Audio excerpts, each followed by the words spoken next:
नमस्कार। पिछले दिनों मोटिवेशन स्पीकर सोनू शर्मा की एक किताब पढ़ रहा था, सफलता के 24 मंत्र। उसमें उन्होंने एक कोटेशन लिखा। उन्होंने लिखा कि घटना आपके हाथ में नहीं होता, लेकिन उसमें रंग भरना आपके हाथ में होता है। बहुत अच्छी बात कही। इसका मतलब यह हुआ कि घटना जो घटती है, इवेंट जो होता है, वो आपके हाथ में नहीं है, लेकिन उसे कौन से रंग में रंगना है यह आपके हाथ में होता है।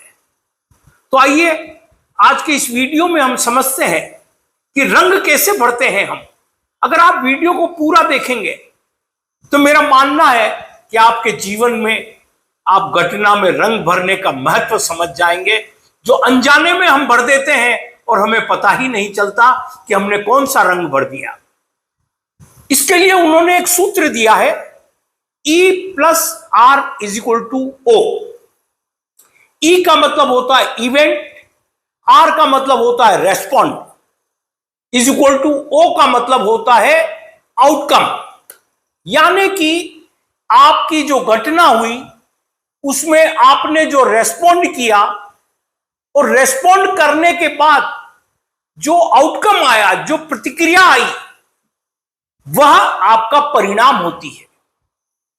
मान लो जैसे आप सड़क पर जा रहे हैं, किसी से गाड़ी टकरा गई, आप उतरे और दोनों जने उलझ गए उससे, आपने उसको रंग लड़ाई का दे दिया, तो परिणाम तनाव, विवाद हो सकता है, पुलिस स्टेशन जाना पड़े। लेकिन अगर आपने उसको रेस्पॉन्ड ही नहीं किया, होगा ठीक है यार, होगा, चलो कोई बात नहीं, चलो, तो आप 2 मिनट में इजीली निकल गए।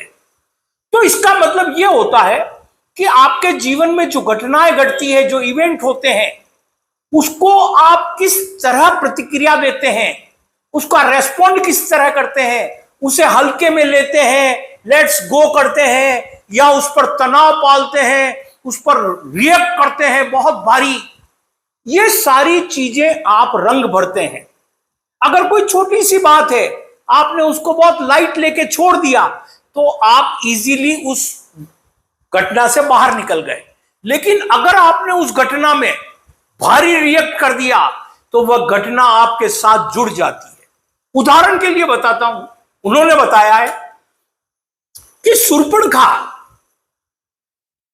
जब रावण के पास गई और उसने कहा मेरा नाक काट दिया, तो रावण बहुत उत्तेजित हो गया। उसने कहा अच्छा, जिसने तेरे साथ ऐसा किया है उसे मैं नहीं छोड़ूंगा। और वह उसने प्रण ले लिया, और उस प्रण का परिणाम क्या निकला? पूरी लंका तहस नहस हो गई, रावण का राज गया।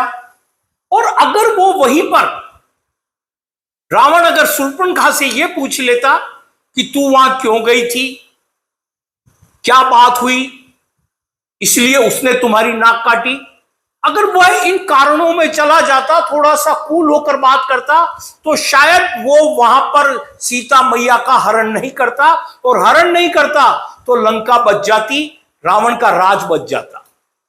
अब उसने जो रंग भरा, ये उस रंग की प्रतिक्रिया है। इस पिछले वीडियो में मैंने बताया था जापान की 5Y टेक्निक, यानी कि 5 वाई लगा दो आप, तो आप समस्या की जड़ तक पहुंच जाते हो।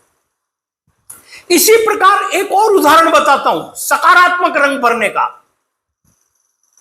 जब कैकेयी ने राम को वनवास का 14 साल की वनवास की मांग की, और राम को जब बताया गया, तो राम ने कोई प्रत्युत्तर नहीं दिया, वह सीधे वनवास की ओर रवाना हो गए।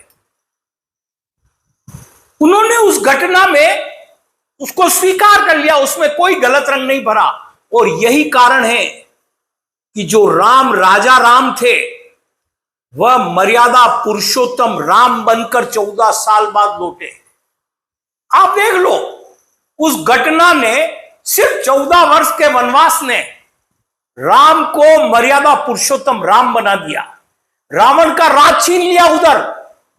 तो इसलिए जीवन में एक याद रखो, हर क्रिया के ऊपर प्रतिक्रिया देने से पहले बहुत ठंडे से विचार करो, कूल रहो। जितना कूल रहोगे, जितना लेट्स गो करोगे, उतना आपका जीवन सफल होगा, सुखी होगा और आप नियमित आगे बढ़ते रहेंगे। यही बात कहकर आज की बात को विराम देता हूं। जय हिंद, जय भारत।